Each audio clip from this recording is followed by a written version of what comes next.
Hello, everybody. Welcome. We are excited you could join us today for On Moving Past Trauma and Adversity Together.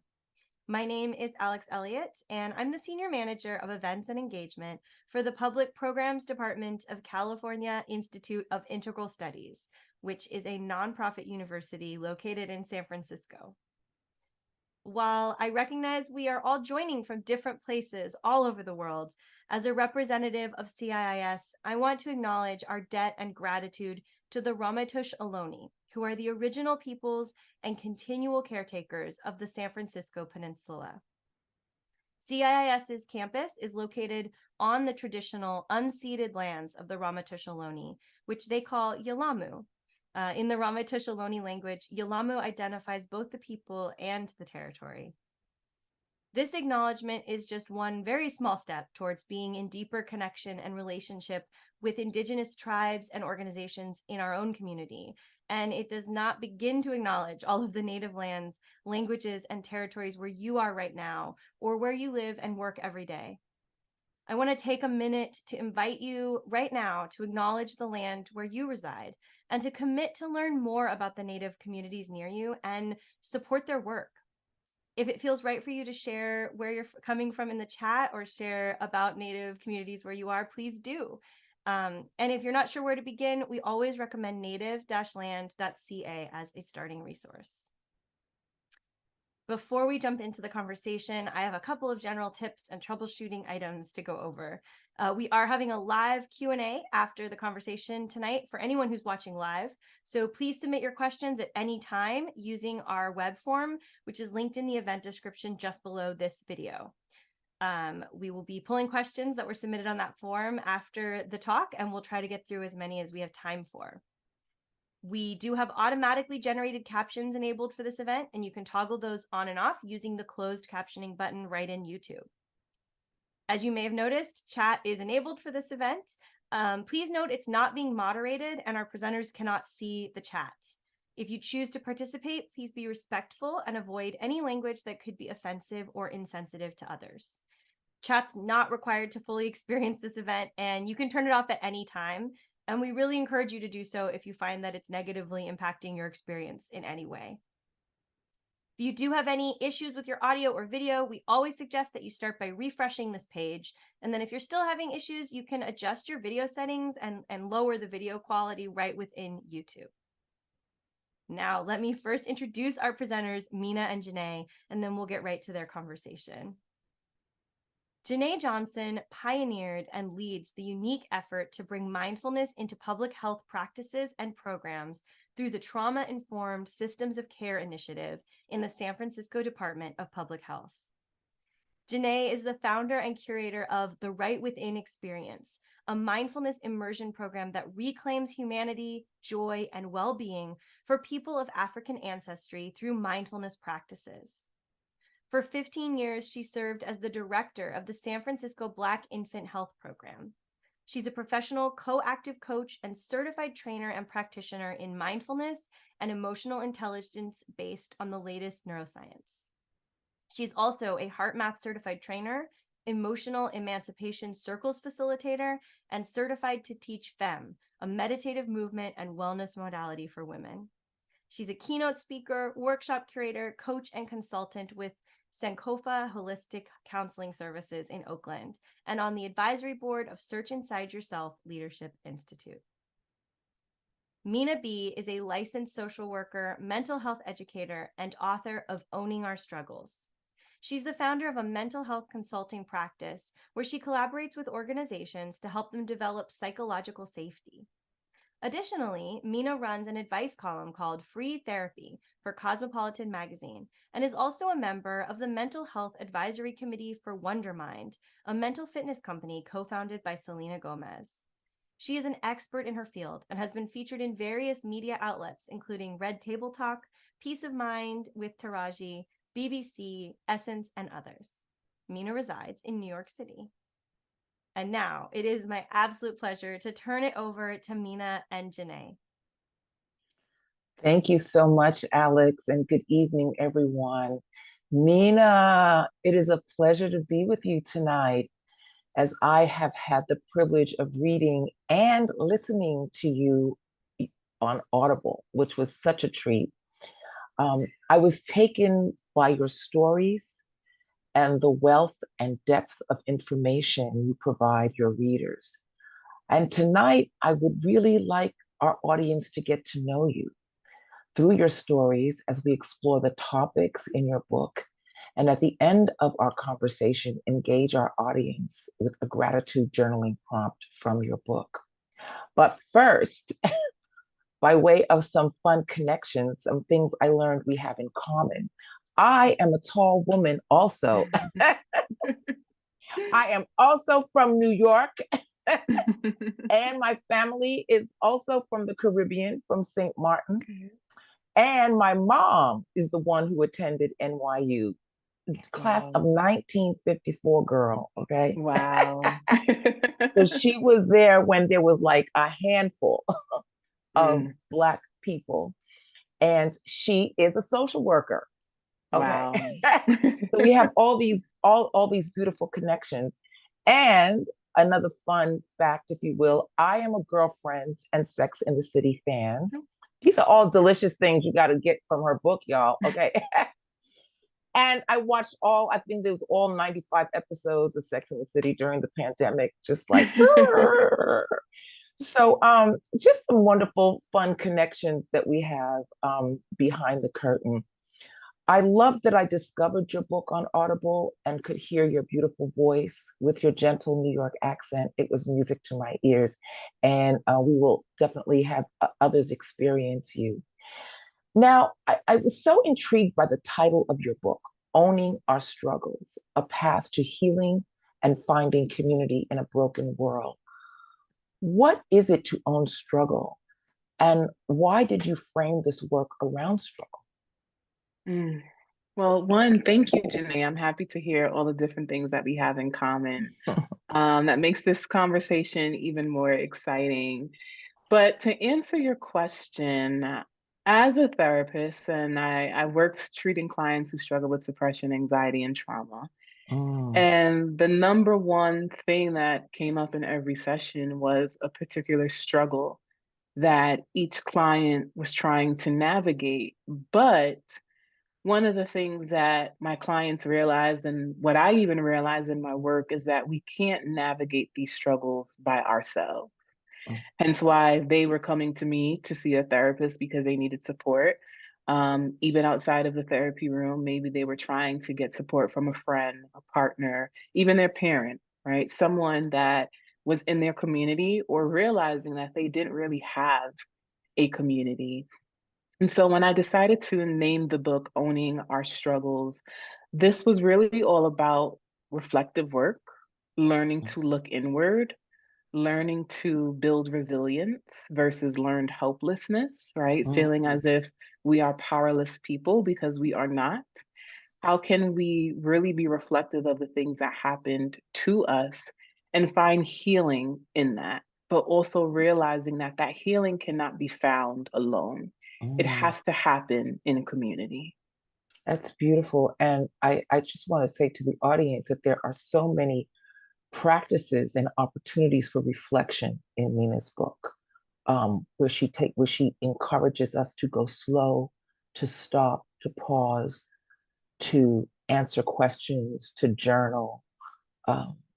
So what she's talking about, the reflection not only happened in her office with her clients, but she brought that same quality to the book. Let's unpack trauma. Some people really don't know what it is. So I'm going to ask you from your perspective, what is it? What is trauma? So trauma, a lot of us are used to hearing certain circumstances that we have defined as traumatic. Going to war can be traumatic. Living in poverty can be traumatic. Experiencing some form of natural disaster can be traumatic. However, the core thing to understand about trauma is that it's less about the event, and it's more about how the event itself impacts your nervous system and also shapes and rewires your brain. So the reason why we hear those common conversations around how war can be traumatic is because there's enough evidence and data to show that when you go to war and return home, how war can impact your mood, it can impact your nervous system, it can literally impact the way you think, the way you navigate the world. When we think about early childhood development, because the brain is developing rapidly during Mm, the ages of 0 to 5. If a child is exposed to acute trauma, which is one single event that could literally alter the way the brain is developing, but more importantly, if that child is exposed to chronic or complex trauma, which is ongoing trauma and experiencing multiple forms of trauma, that is also now impacting the way that child is developing. Even in our adult relationships, if a woman is pregnant and is experiencing trauma, that could literally alter the child's DNA, right? Thinking about epigenetics. And so trauma really is all about how a particular event impacts your body, impacts your nervous system, impacts the way you think. Because you and I could literally experience the same event mhm, and you could walk away unscathed and saying, I'm fine. And I might walk away having nightmares. I might walk away experiencing hypervigilance where I'm looking over my shoulder chronically or always scanning the environment because I think a threat is coming. I might walk away with memory loss. I might walk away having ebbs and flows of feeling depressed or even feeling anxious. And you're not experiencing any of those things, mhm. right? And so that is what it means to experience a traumatic event. So the whole notion of what we often hear, fight, flight, Mhm. freeze, fawning or appease, or dissociate, that these are things that the body is the person, literally the body is experiencing, and it impacts the nervous system and can dysregulate us, or causing things in the body, in the brain, that should be working together well, to not work together at all. And as you say, have Exactly. these experiences of hypervigilance, or nervousness, lack of sleep, insomnia, all of these things. So, what are the sources of this of this emotional injury? Because you talk a lot about that in the book, and you also mentioned childhood a lot, ACEs. So I Mhm. want to come back to that. And for people who don't know, ACEs is adverse childhood experiences. When Minaa talks about that 0 to 5 window where the brain is developing, and is very fragile, extremely malleable. What's happening there? Yeah, I mean, so as you shared what the ACEs are, we use the ACEs in our clinical treatment to really measure the different forms of trauma people Mm, experience. But what I will say is you can experience one thing off that list of 10 questions, and that one thing could be a big thing. mm, You don't have to have a 10 out of 10 to say, I have trauma, right? You could say, you know what, someone in my family was imprisoned and that was traumatic, right? Because that question is on the ACE questionnaire. Another thing that I bring up in my book, however, is something called the Philadelphia ACE study. mm, And that is a different version of the ACEs that kind of is a little more extensive. And it's one that I really like. The reason why is because it includes the questions within the ACEs, but it also expands a little more to societal and environmental trauma. So in the Philadelphia ACEs, it'll ask you, were you bullied in school? It will ask you, have you experienced racism? So the reason why I shared those studies in the book is because, again, I think a lot of us may have had a limited version of trauma. I know I grew up having a very limited version of what trauma is. And I think a big part of this work is education. mm, I'm not sure why these things are not taught in the public school system because it should be. And so, as adults, we have to literally lean into the resources that are available to us to say, well, I never thought that dealing with racism could actually impact my nervous system. mhm, I didn't realize that being bullied could impact my nervous system. And some adults can engage in bullying too. So it's not just things that's happening on the playground. I never really realized that community violence is something that I should be paying attention to. Community violence isn't just having high crime in your area. It could look like, well, I am consistently hearing gunshots when I go to sleep. Maybe I've witnessed shootings. There's a high there are high levels of gangs in my community as well, right? That can look like community violence. And that also impacts the way you maneuver in your own neighborhood. Experiencing redlining, right? Now there's branching off into systems and institutions. So it was really important for me to dive into those concepts, because trauma is not just what happens to us when we are children, but when it happens to us in childhood, if it is not treated, it will definitely impact the way we maneuver as adults in our society.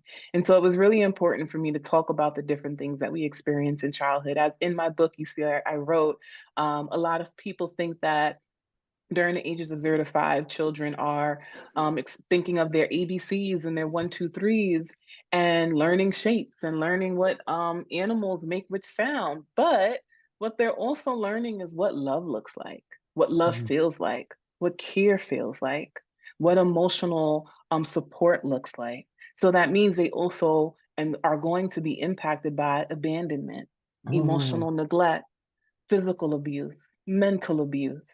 And I think it's really important that we reframe the way we see children in our society, and how we care for our mental health on an individual level, but reflecting on our childhood, but also thinking about the children that we're raising in our society as well.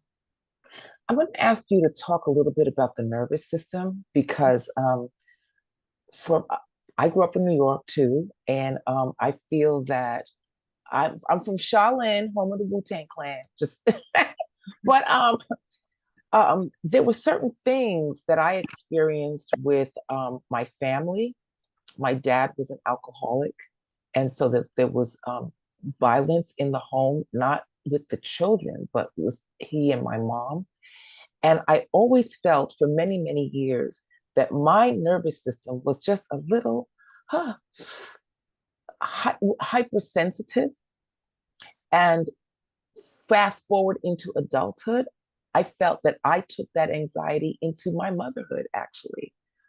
Um, that so can you say something about the nervous system and what we can do, or how do we begin to address that thing that gets dysregulated because of well, in my case it was early trauma, but the trauma that happens, like somebody stole my car from right in front of my house. That was a sense of violation, like right here, where I live currently. And it seemed to just touch that. It's just that little quiet nerve in my system. What is that about? hmm Well, that speaks to the fact that healing is an ongoing journey, Mm, because some of the wounds that you experience, and so what you're speaking to, witnessing domestic violence, generally when domestic violence is happening, especially within the household, it is not a one-off event. It mm-hmm, generally is chronic. So mm-hmm, it's not just the situation that you just named. Someone stole my car from in front of my house, and this was, out of 30 something years, this was the first time it happened, right?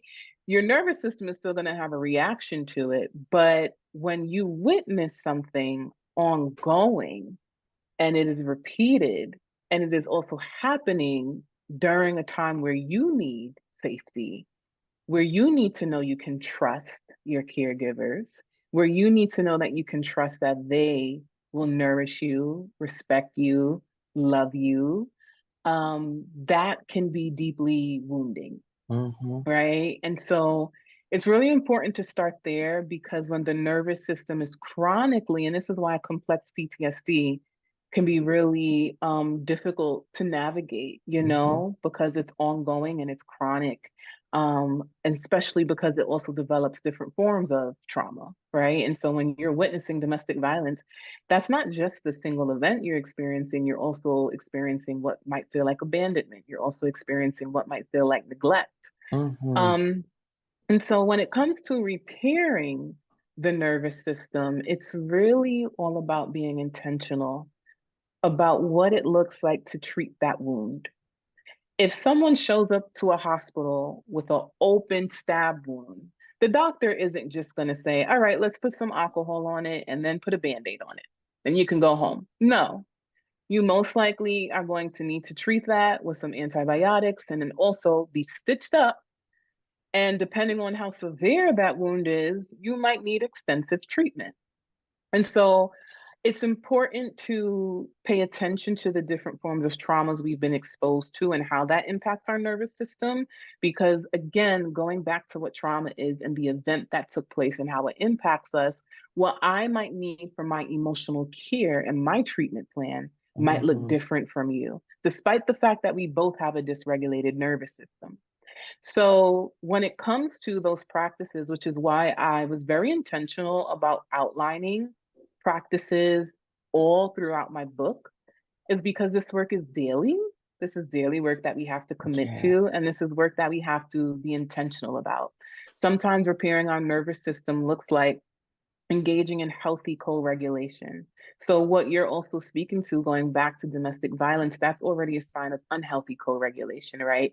You have already been exposed to the fact that this person is not safe for my nervous system. Their nervous system is so dysregulated that is manifesting in abuse.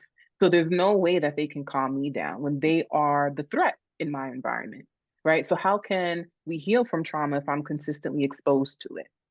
So one of the things we might want to work on is co-regulating, which is why a lot of people go to therapy, because sometimes we need to co-regulate with someone who is literally a complete stranger who has the ability to sit with those uncomfortable emotions and can also walk us through those difficult feelings without judgment, without minimizing, without belittling, and also doing things like maybe casting blame, where you bring something up to a family member or a friend and they're like, well, you don't understand what it was like when you were a kid, and this is why these things happened, right? This is why it's really important to co-regulate with the therapist who can really utilize their own professional background and expertise to provide you with comfort, support, and most importantly, safety, teach you that safety in a relationship is possible. And other practices people can be engaging in my book, you see that I give a lot of reflective journaling prompts, right? You see, I offer a lot of deep breathing prompts. You see, I offer a lot of mindfulness prompts, right? Ways that we can be grounded, because also going back to the concept of hypervigilance, sometimes when you are experiencing trauma, sometimes you kind of leave your body. So when you feel dysregulated, you're literally in your living room, but in your mind, you're back in your childhood home witnessing the abuse all again. And so that grounding exercise can bring you back to the present and say, no, I'm safe here. I'm safe here. My body is safe here. My mind is safe here. I am not where my trauma is trying to take me. I'm not where my anxiety is trying to take me. I'm safe in this moment. And so that's why it was really important for me to offer those practical tools that people can utilize anywhere at any time, because that's a part of the trauma healing work. I love it. I thank you for that. I wanted to be really vulnerable and offer an example that folks could perhaps relate to when it comes to childhood trauma, and that the need for the lifelong healing and tending to, and the gentleness and the depths of holding that with kindness and understanding. Now, what is the significance of trauma on Black and BIPOC bodies? So what you're speaking to is chronic and complex trauma, as what I shared. People who are BIPOC and Black people are very prone to complex PTSD because of the discrimination and the racism that we experience in this country, both interpersonally as well as institutionally. We see it all the time when we turn on the news, right? How can you ever feel safe or regulated if every time I turn on the news, there's a hate crime and it's explicit, right? This is not something that's subtle. This is not something that we can try to say, oh, it wasn't about race, it was, right? And so imagine what it feels like knowing that I could go grocery shopping, I could be in a doctor's office, I could be at a playground, I could be in an adventure park, and I could literally be the target of a hate crime. And I named those places because they have happened, Mm. right? I'm not just throwing out scenarios. These things have happened. I could be in a dollar store and it could happen. Mm. And so it was very important for me to be intentional about writing a specific chapter to Black wellness as well as BIPOC wellness, because that complex PTSD that comes up when you are a person of color in this country is complex in itself. And it is a form of trauma that you have to already navigate on top of, let's say you do have childhood trauma. Let's say you do have intimate partner violence happening.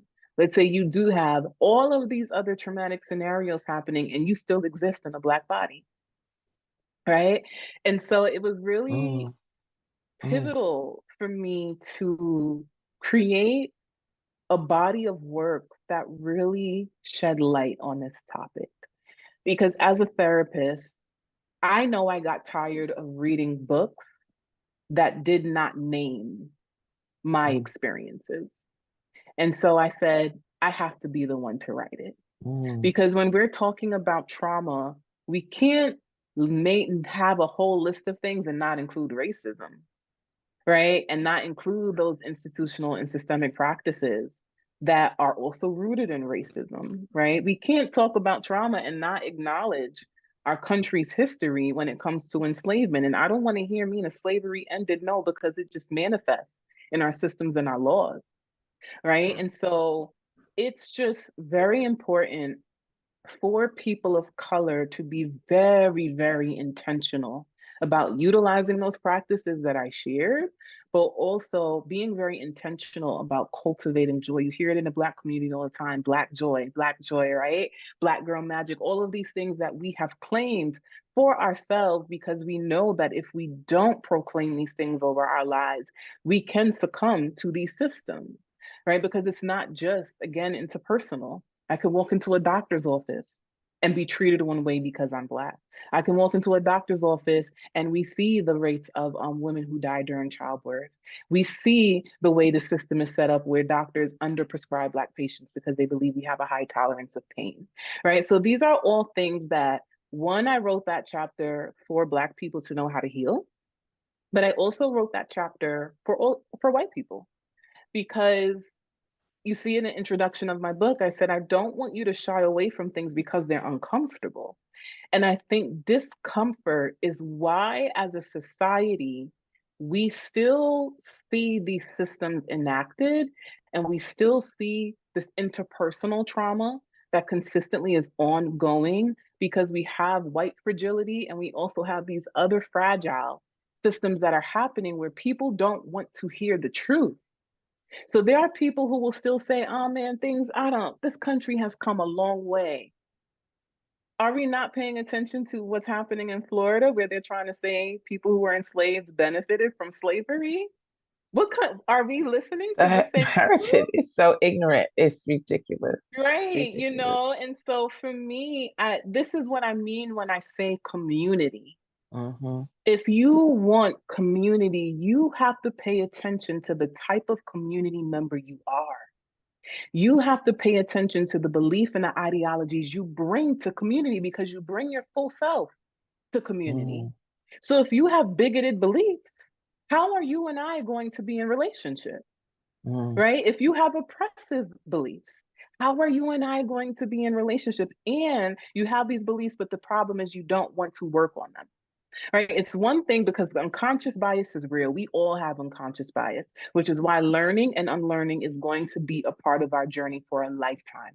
Until the day we die, we Mm-hmm. need to be committed to learning and unlearning. I, as a Black woman, have had to work on my own internalized oppression, which I talk about in the Yes. book, Yes, right? you And do. so we have to be committed to saying, there are ideologies I was raised with. Okay, well, what you were raised with is harmful. Because guess what? Your parents were raised with that, their grandparents. It's a system of intergenerational trauma. And so we really have to do the work of being committed to say, what kind of community member do I want to be? How do I want to show up in this world, not just for myself, because this is why this book is about community care. There are a plethora of books out there that are self-help, that are I focused. My work is we focused. My work is I want to be loved. I want to be cared for. I want to be in safe relationships. But guess what? So does Janae. So does person B. So does person C. So what are you contributing to that? Everything sometimes can be I-centric, ego-driven. I. And sometimes trauma can keep us in this bubble, right? Because we feel so dysregulated because people cause the pain. People cause the rupture. So therefore, we're doing all of this work on healing ourselves, and we're doing all this work on understanding the way people hurt us, but we don't also realize that traumatized bodies also traumatize other bodies. So in the Absolutely. midst of you doing this work of being reflective to say, this is how someone hurt me, I also want you to be reflective and say, but who have you hurt along the way? And that is what the whole book is about. But when we really get to the concept of race, because even in 2023, this is still such a hard concept for people to grasp, I wanted to write something that people who were not BIPOC could understand, and clearly write something for people who were BIPOC who could identify with and feel seen and heard in this industry. That's great. It was a lot about, I did get the sense of being seen. Um, Early on in the book, you speak about your own childhood. And so I wanted you to tell us about your family. Who did you blossom from? And tell us about what happened to you that shaped you in childhood, because you're very, um, you say a lot about that in the book. So I know folks haven't read it yet, but let's just give them a glimpse. Yeah, so in the book, I share a little bit about my experiences dealing with pretty much depression as a child, and that stemmed from coming from a very dysfunctional home environment. I share in the book that I come from a blended family. I am my mother's second child, but I am my father's 12th child. I am also 20 to 30 years younger than my father's children. So some of my siblings are old enough to literally be my parent. um, and because I grew up in a blended family, and I grew up being the youngest of so many kids, there was a lot of dysfunction. There was a lot of intergenerational trauma. There was a lot of hate. There was a lot of anger. There was a lot of animosity. And I was kind of just like clearly born into it, born into this pre-existing system that wasn't already getting along. It was a pre-existing system that was already chaotic, already dysfunctional. And then here I came into it, and I had to witness the arguments. I had to witness pretty much the dysfunction and grow up in it for a certain amount of time. Now, within this family system, one of the things I talk about in the book, however, is now also experiencing something called sibling abuse. Mhm. And it was really important for me to talk about that because it's not talked about enough. We have a lot of books on parent-child relationships and Mhm. growing up in a home where your parents are engaging in dysfunctional behaviors, growing up in a dysfunctional family and focusing on the family as a unit, but specifically the parents' role. But sibling abuse is a hidden epidemic because it's also Mm. tied to that family dysfunction. And the reason why it's a hidden epidemic is because sibling abuse is often underreported, because who has to report it? The parent, right? And so often parents allow things to slide because in their eyes, these are my children. And my expectation is that my children love each other unconditionally the way I love them. And so we say, oh, that was horseplay. Your sibling didn't mean to do that. Or there are even times where a parent might say, they're just exploring themselves and they didn't mean to do what they did.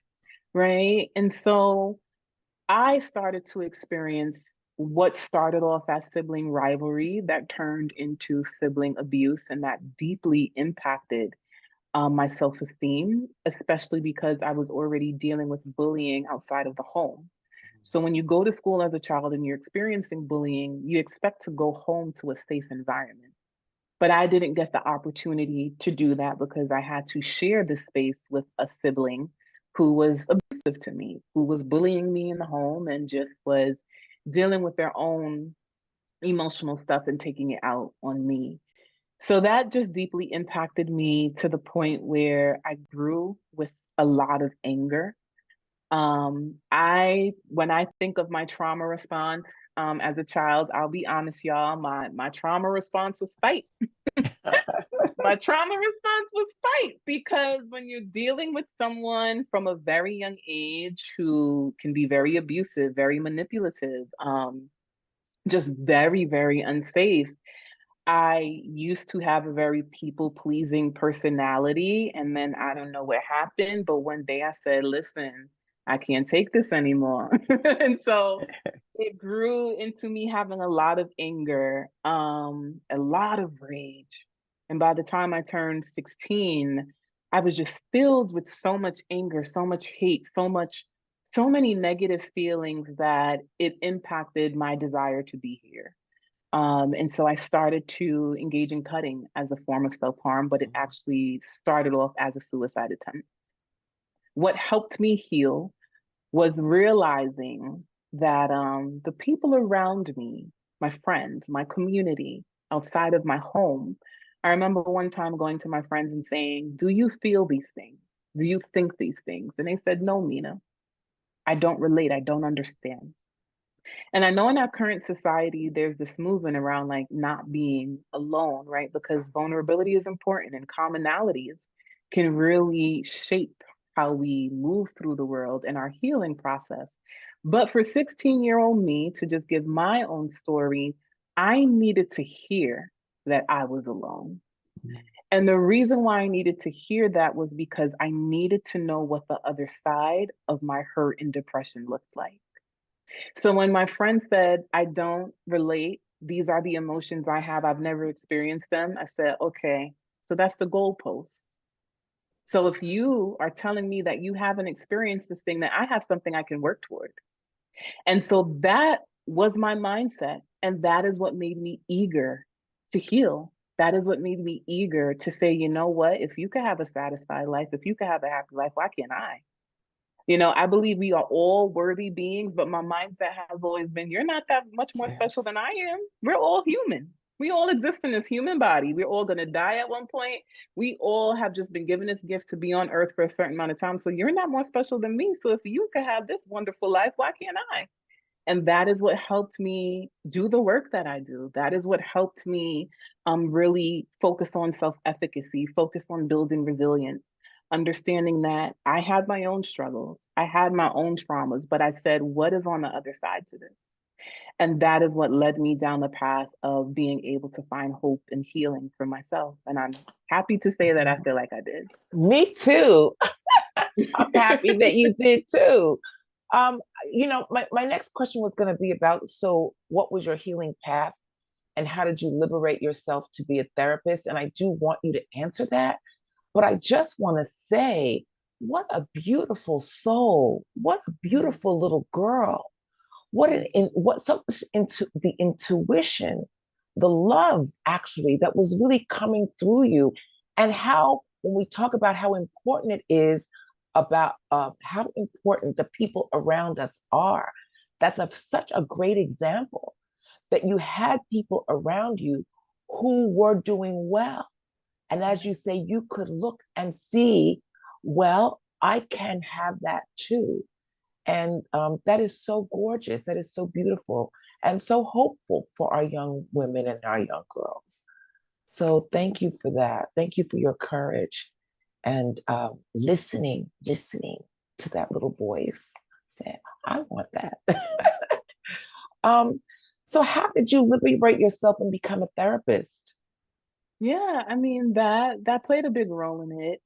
I remember thinking to myself, I want to be able to help people.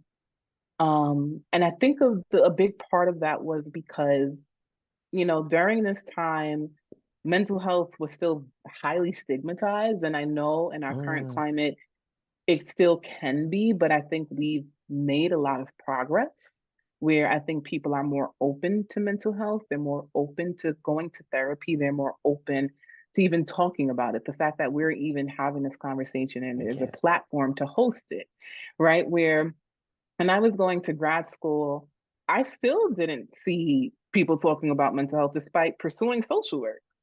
And that played a role in why I knew I wanted to engage in this work. One, I remember my first experience in therapy, it was with a white therapist, and I loved her. But I also knew that there were a lot of people who wanted to only work with a Black therapist for particular reasons, especially around race, um, and identity, and thinking about the intersections of who we are as people, right? And I think the other part to it is culturally growing up. In my family, we always looked at mental health as like either substance abuse or homelessness. Like that's the concept my parents drilled into me. So the term depression, I didn't hear that word until I was 16. Anxiety, I didn't hear that word until I was 16. Even the concept of mental health and understanding our social, emotional, psychological makeup, didn't understand that. I didn't learn about the nervous system until I was in school. And so I think a big part of that was realizing that the more there is a lack of education, the more people suffer. Mm, And as a Black woman, I also felt that it was important for me to engage in this work because even though I heard about mental health to some degree, one of the things I will say is I always thought, well, mental health is a white person's issue. Mental illness is a white person's issue. What is even mental health, right? Not even realizing that we all have mental health and a mental illness is a diagnosis. But whenever I heard about that, I instantly saw a white face and just thought these are things that white people deal with because yes. culturally, that's also what I was told. Culturally, I was told we don't do those things. We don't see therapists. Like that's not something we need because we're strong Black women. We're strong Black people. We can just get through anything. And so that played a role in also why I chose to do this work, because I wanted to be a culture shifter. I wanted to be somebody who did something not just for myself, but it also goes back to community. I wanted to play a role in shaping my community and giving my community with resources that we need. And as I shared earlier, it's not talked about in public school, it's not taught to us.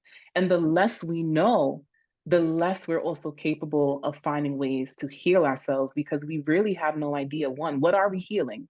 I don't even realize I'm struggling with depression, right? Because nobody's telling me what these symptoms are. So the Yes. more you learn about it, the more you know, the more you gain insight, the more you gain knowledge, you can also find your life change for the better. And I wanted to play a role in being an educator.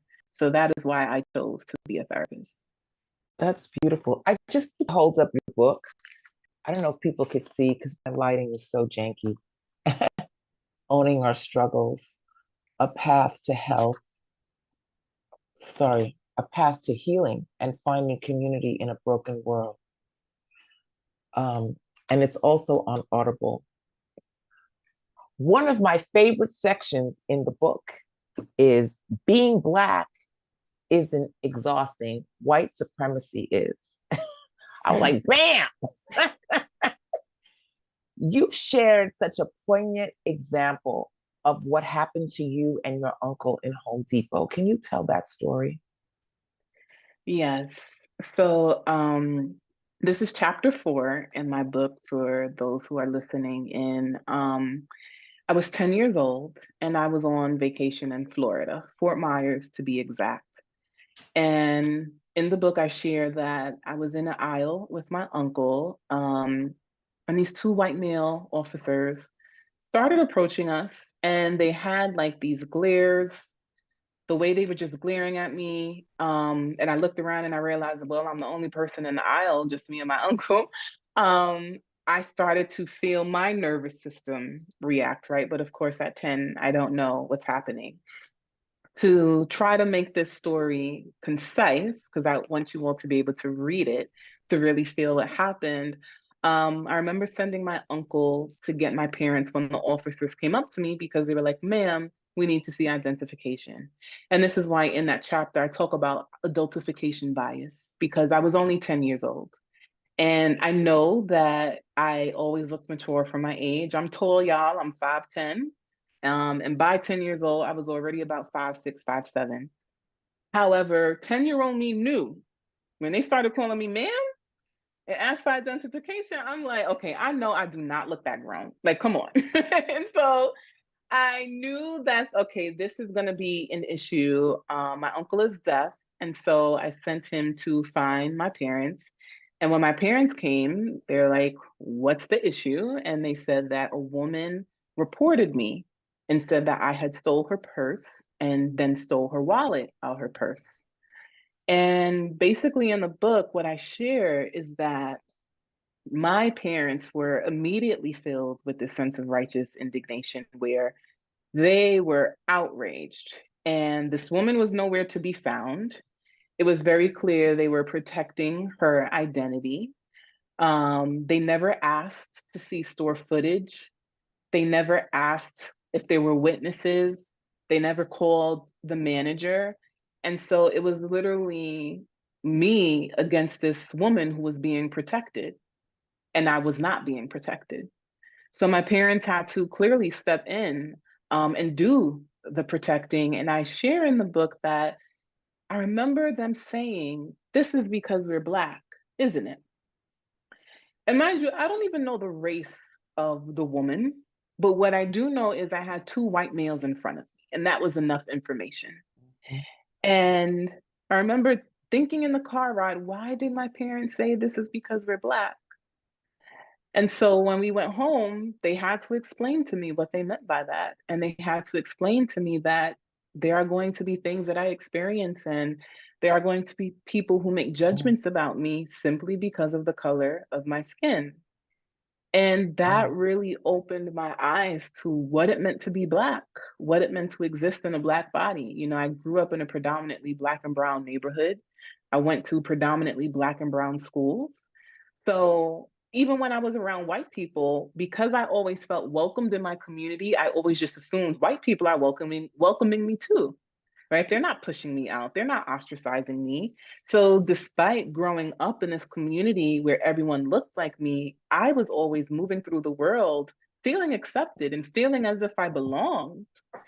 And that was a moment that really shaped how I saw myself, because when my parents said that to me, I started to instantly think about the interaction again and the way the officers were treating me, the things that they were saying. And the whole time we're like, who is this mystery woman?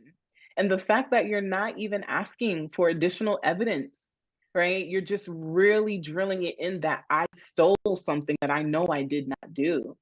And that it was very unfortunate because even in our current climate, you will see that I outline in the book that adultification bias is still a thing.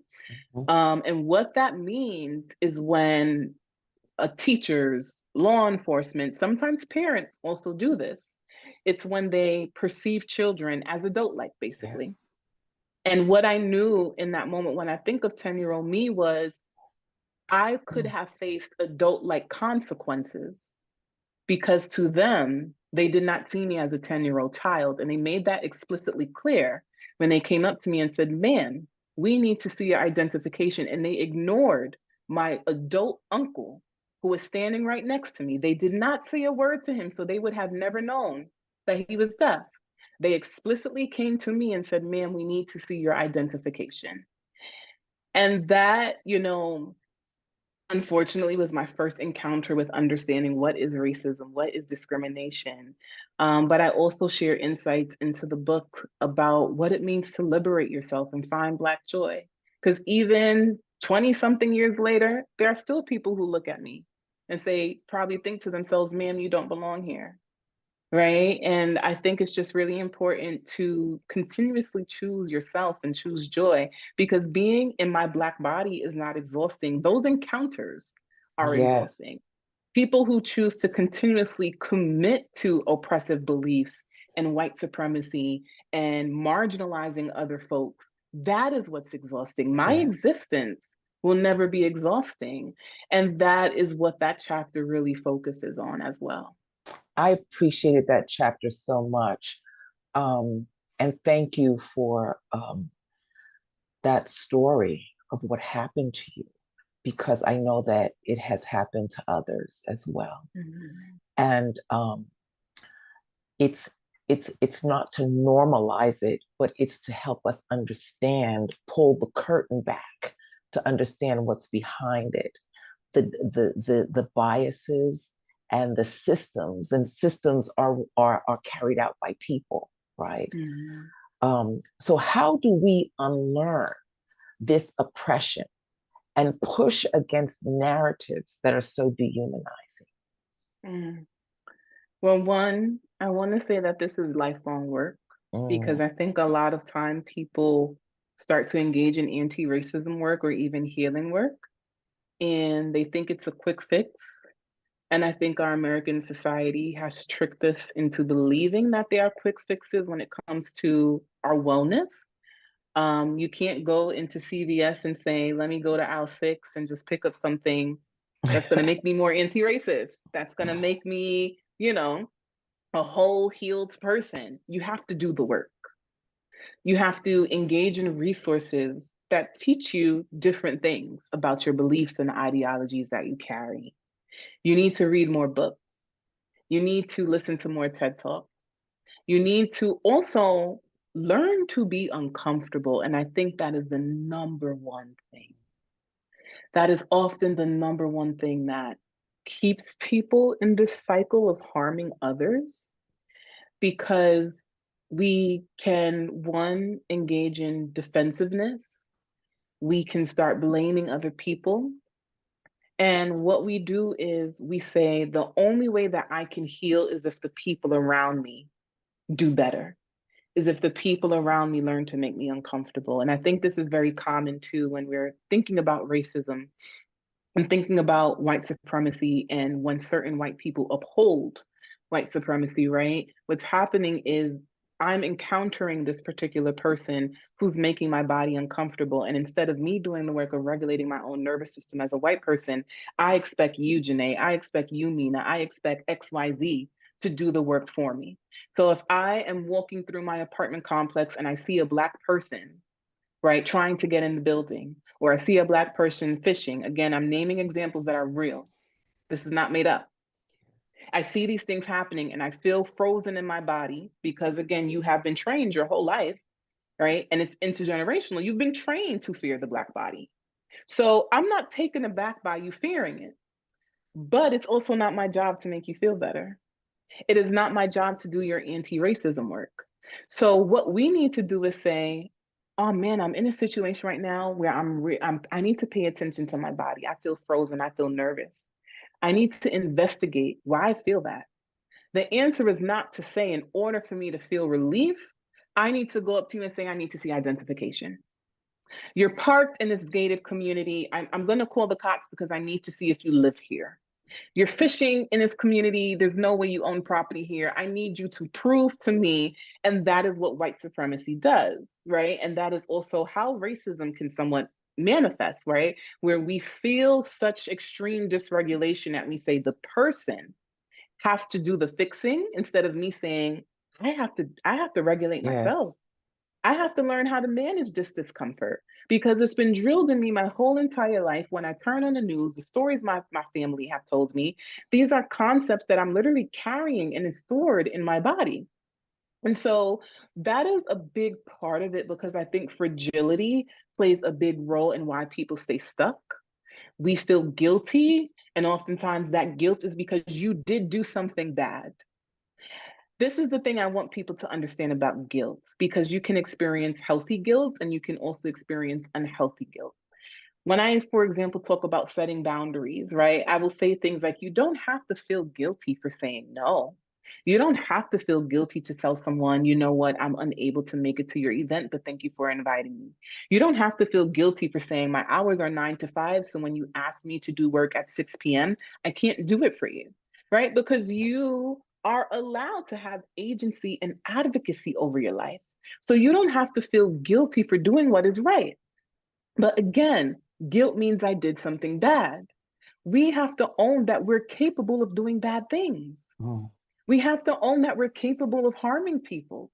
And when you feel guilty about it, what is the next step? The next step is not to say, well, I feel guilty, but you have to fix it and you have to make me feel wholesome and better. No, the next step now is accountability. And this is why I included accountability framework in my book, because I think that's where a lot of people get stuck. They feel uncomfortable. They want other people to relieve that discomfort. They feel guilty. And again, they want other people to alleviate that guilt instead of owning that I messed up. You know what? Yes. I messed up. I feel guilt because it's appropriate right now. I did something that was not okay. Yes. And I have to own that as truth. You know, in my line of work, the most common thing I find is helping my clients accept truth, because I realize a lot of people like being lied to because it makes us comfortable. We always choose the thing that makes us comfortable. We say we don't want to be lied to, but lies make us feel good. And we don't even realize when we're abandoning truth for comfort. So sometimes Wow. we have to say, the truth is hard to hear. The truth is hard to acknowledge. The truth is that I did wrong, but I also need to engage in self-compassion. I need to forgive myself, and I need to commit to doing better. That is how we change society. That is how we heal as a community. And that is why it was so important for me to literally in every chapter outline that, because we need to learn how to Yes. recognize the truth is not always going to feel good. And discomfort is not an act of harm. And so when you're Wow. feeling comfortable, that often doesn't mean someone harmed you. We have to be reflective and saying, you know what, I feel uncomfortable. And it might be because I'm being challenged.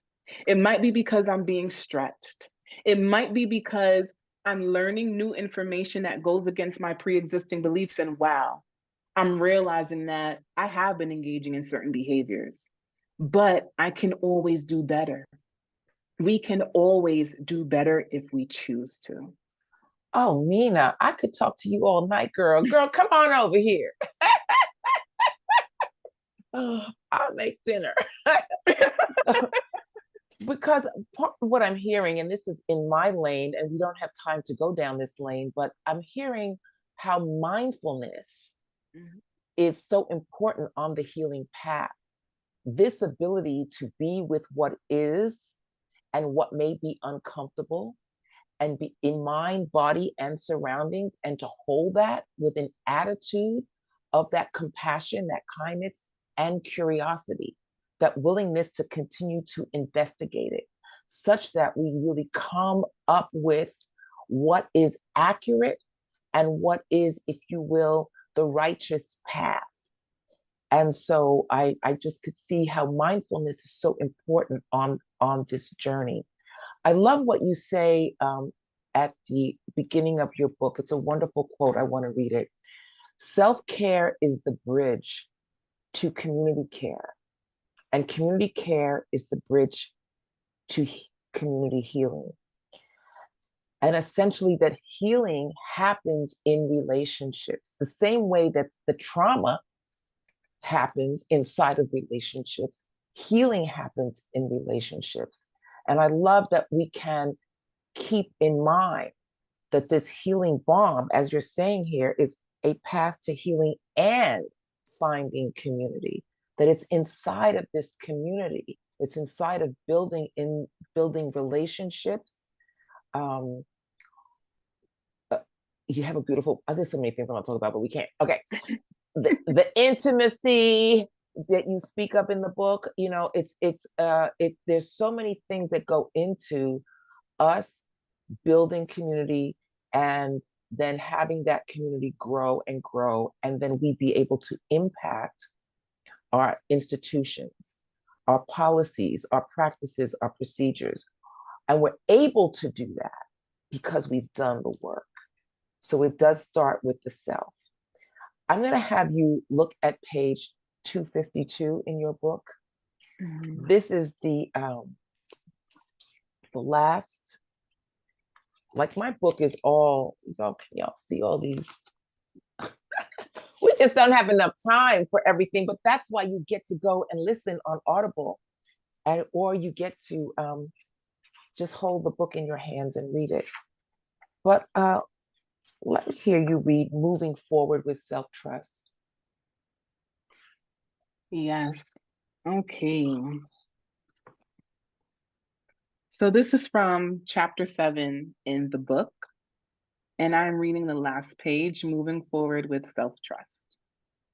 One of the ultimate gifts we can give ourselves is trusting that we know what we need. This journey of healing will be long and will come with challenges. And when you face obstacles, it's okay to lean into your own wisdom and trust that you know what you need to feel safe, secure, and move forward. We live in a loud world, one where we hear opinions daily from the people we know personally, as well as on social media. Everywhere you turn, there is a voice that will try to tell you how to live. But one of the best ways to know you are healing is when you finally learn to trust yourself and your ability to make choices for your betterment. Instead of second guessing yourself and constantly requiring approval and validation from others on whether your needs matter or how you should live your life. In order to put everything you've learned into practice, you must trust that you can harness the ability to discern what you need and find ways to provide it to yourself, either alone or through community and connection. Give yourself permission to be and do what feels right for you. Owning your struggles is the bridge to owning your healing. That is so Thank beautiful. you. Thank you so much. Wishing we had more time, but once again, there is time. There is time to get the book. There is time to listen on Audible. And we are going to turn now to the Q&A. So I will open up. We have a question from the audience that says, what are some steps we can take to make amends at an individual and community level once we realize the harm we have caused to an individual/community? Mm. You know, accountability is often that first step. And when we think of accountability, the core things you want to think about is one, the foundation of it. So, what did I actually do? What was the harm that I caused? And I can acknowledge that that happened.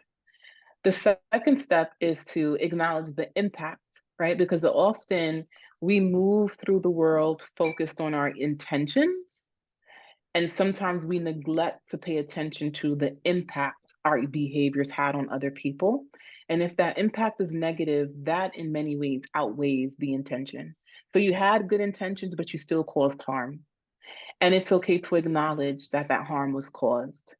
The next step is to do the repairing and say, you know what, the repairing is I apologize for doing XYZ. I see how it has impacted you, right? Acknowledging the result, acknowledging the harm that exists. And these are the steps that I'm going to take to do better. These are the steps that I'm going to do to be a better community member, to be a better friend, to be a better partner. I've learned through this experience that maybe the ways I show up for people can be detrimental. I've learned from this experience that maybe I'm not a good listener. I've learned from this experience that I've been carrying a lot of oppressive ideologies and I see how it's harmful. So I'm going to be learning better. And I'm going to invite you to call me in and let me know if I continue to engage in these patterns and behaviors. The other things that I want to say in the context of this question, when we talk about making amends, is also understanding that when we harm someone and we're trying to make amends, it has to be reciprocal, right? You have to understand that here I am acknowledging the pain that I caused, but forgiveness is a choice. So I think it's important to also own that, because sometimes I'll see people say, I want to make amends, I'm going to apologize, but they go into the situation already expecting a certain outcome, which is they're going to forgive me. They're going to hear all of this and they're going to be ready to repair and move forward. So what I also want to add to that is that accountability framework, but you also have to learn to sit through the discomfort of knowing that someone may not be ready to forgive you yet. Someone might still need more time to digest your apology and to see you move through this apology with your actions. And so we also have to be willing to say, as a community member, I recognize I caused harm and I can't expect that person to just be ready to repair because I want to repair. I have to respect where they are in this process as well. Yes, that the the owning of the offense does not guarantee that you are restored to your Exactly. former position or the relationship. Excellent. Thank you so much. Question number 2, in situations of sibling rivalry leading into abuse, what are some ways parents can step in, intervene, or support more effectively? Mm. So, a few things parents can do when you see that abuse is actually happening in the home. One way to step in and intervene is to name it, right? And set some consequences around it. So, name that this thing is not appropriate, name that this thing is not okay. Also, share with the sibling, the person who is the victim, allow them the space to share with their sibling how they're being hurt, how they're being harmed. And sometimes you might have to include outside interventions as Mhm. well. So in the home, I think it's really important to set those consequences and really inform the children, this is what's happening and these things are not okay. And also allow the victim to be heard. But sometimes that outside intervention might look like, I need to call in additional resources. Maybe I need to send them to therapy. I also need to lean on some support in my community, right? Sometimes that community could look like, what are some supportive resources in my child's school that can provide them maybe with free therapeutic services, free psychiatric services, additional resources, because you also want to get to the root of why is this abuse happening in the first place, right? Because, and this is where family therapy can be really important. Sometimes siblings engage in abuse because they are being targeted by the parent. And so now they're taking their abuse out on their sibling. So it can be a very family distorted situation that it's not just the child who is deciding to act out their behaviors. That child might also be carrying wounds. And so therefore they're projecting their pain onto their sibling and it's leading and causing abuse. So it's also important to not just get them therapy. You might also, as a parent, want to do family therapy to know what are these wounds and Mhm. ruptures that's leading to these problematic abusive behaviors. Excellent. The third question is, Minaa, do you think it possible to heal the pain of the traumatized body when it no longer feels physical pain, even though there may be a psychic scar? So trauma healing is always possible, and there are different ways that we heal. Remember, healing is a journey. I think what's important to know is that sometimes, depending on the trauma that we experience, we may need different modalities of healing. We need different forms of healing. There are people who need healing in the concept of they need to be on antidepressants and someone else doesn't. There are people who need healing in the form of maybe they need to go to AA and they need to enroll themselves in a substance abuse program versus someone who does one-on-one therapy and they have the ability to abstain from certain things on their own, right? And so my advice to that person is if you start to feel as if you're no longer feeling physical pain and you're feeling numb, both emotionally and physically, I would encourage you to seek professional help and not just from a therapist. I would also encourage you to maybe see a psychiatrist to understand, do you need to see a neurologist? Do you need to see how your brain is playing a role in why you're not feeling physical pain, right? I think that's also important in knowing when it comes to mental health treatment. You have therapists, you have psychiatrists, you have neurologists. This is what it means to engage in a holistic framework because there are going to be certain traumas that we experience that may have disrupted the body so deeply that we need essential care that a therapist may not be able to offer. Yes, and there are many other healers in the community. When you look at Reiki, massage, things that are more somatic, that are body Right. centric. So I know you mentioned this in the book. Actually, this is a little aside from this question, but that uh, therapy alone may not be the only thing. That because we didn't get to look at one of your clients who you named Denise in the book, but how what she needed more than therapy. She actually needed the response from the community, meaning the social structures you know, housing, uh, a solid wage, other things that all go into us having safety and stability. So just that that healing is very broad in its spectrum. Right. The next question is, are there different levels of experiencing the pain of trauma depending on the cause, related to complex versus acute and interpersonal versus the systemic? So that is really a case by case basis. There is no generalized way to say that a person will experience the pain of trauma, because as I shared earlier, it really depends on how your body responds to the trauma. And so I think that it's really important to pay attention to your nervous system and how your nervous system is impacted by the particular events that you experience. However, when you say like complex versus acute trauma, because complex trauma in itself means that a type of trauma that is chronic and ongoing, it can leave a more detrimental mark compared to someone who experiences acute. But that doesn't necessarily mean that someone who experiences acute trauma may not have a deep wound either. It kind of goes back to the analogy of if someone has a stab wound, you don't just put a Band-Aid on it. You need to give them stitches, maybe pain medication. There's a whole list of resources that they need.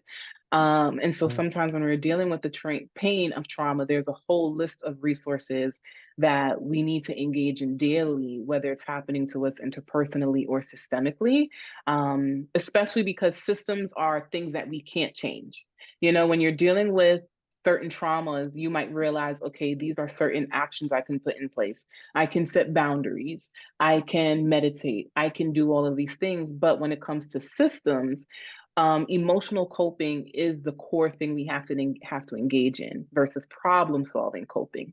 So emotional coping is when we realize there's a situation at hand that we don't have full control over. And systems are something, laws, all of those things. We can vote, we can do all of these things that are important and necessary. But it still requires a bigger picture in order for change to happen. So you also have to do that emotional focused coping where you realize there is a system that's greater than I am and I'm playing my part in it, but it's not going to change overnight. Therefore, I need to learn how to manage the emotions that come up with living in this system. Yeah, that's a big one. Thank you for pointing that out, because we often look at the systemic and are challenged by the level of pressure that it puts on our lives, our personal lives.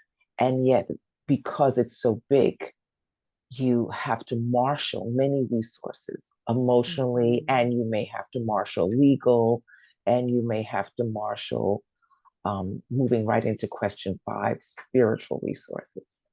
So the next question is, how important is spirituality, faith, or God in healing trauma?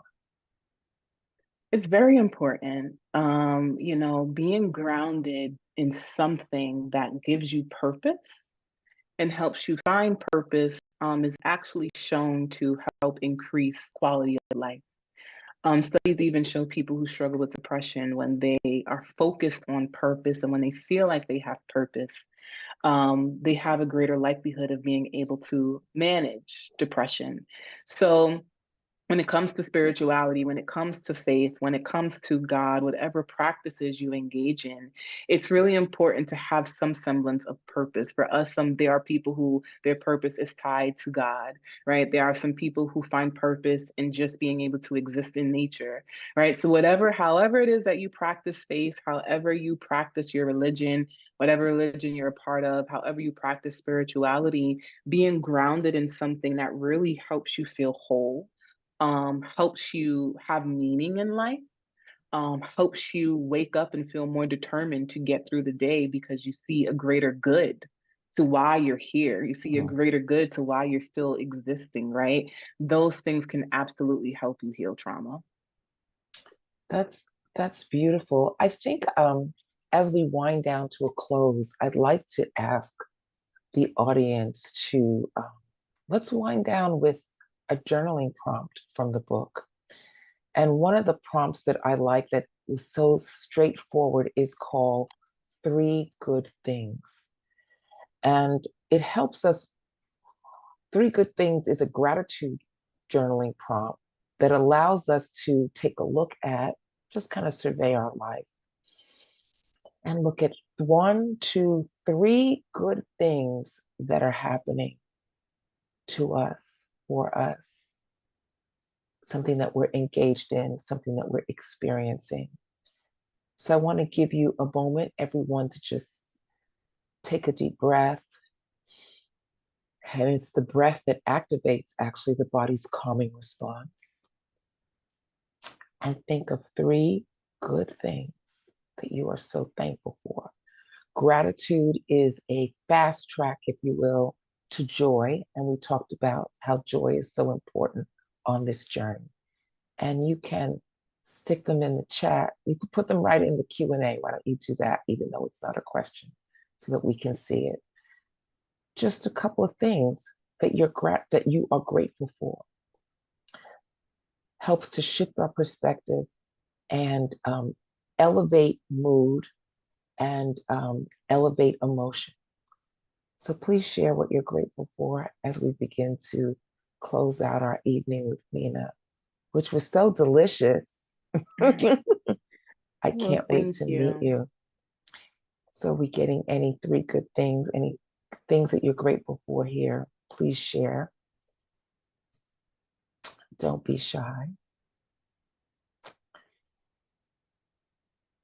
And if I don't see anything, I would just say that the one thing I'm very grateful for is that I had a wonderful time doing a fast course in your book. As I said at the beginning, for me, what it did provide a wonderful preface that moves into the work that I do around mindfulness, healing trauma, and reclaiming humanity, joy, and well-being for people of African ancestry. So thankful to be with you tonight, Minaa, and Thank you, Janae. wishing you so well on your journey to spread this good medicine. Thank you, everyone, for joining us tonight. Please move forward with a lot of hope and possibility and these wonderful practices and reflections to do this work that's the work of a lifetime. Have a good night, all. Be well.